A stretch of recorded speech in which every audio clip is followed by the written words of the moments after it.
আসসালামু আলাইকুম। আমার প্রাণপ্রিয় কলিজার ভাই বোনেরা, কেমন আছেন আপনারা? নিশ্চয়ই ভালো আছেন। আজকে দুপুরবেলা দেখেন আমি রুটিও খাবো না, ভাতও খাবো না, যেহেতু ডায়েট করতেছি। কিন্তু এটাও যদিও আজকে দুপুরে খানা রান্না হয় নাই। দেখেন আমি টমেটো আনছি 4 কেজি, শসা আনছি 3 কেজি, পেঁয়াজ টিয়াজ আনছি। এখানে একটা মাত্র পেঁয়াজ দিছি, আর বেশিরভাগ টমেটো দিছি 10-12টা, একটা পেঁয়াজ দিছি, আর শসা দিছি 5-6টা দিয়ে একদম কুচি করে আমি কাইটা নিছি। দুইটা মরিচ দিছি, আর একটু বিট লবণ দিছি, আর কিচ্ছু দিইনি, দিয়ে মাইখা নিছি। আপনারা চাইলে একটু চিনি দিতে পারেন, স্বাদটা আরও বাইরে যাবে। আমি চিনি দিব না। আর একটা ধনেপাতার সালাদ, দেখেন ধনেপাতা সালাদ, ধনেপাতার চাটনি আর কি।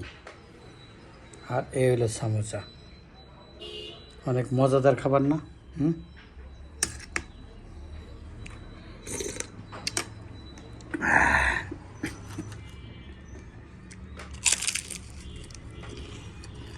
এগুলি 5 টাকা করে সামোসা। দেখেন 5 টাকা, অনলি 5 টাকা।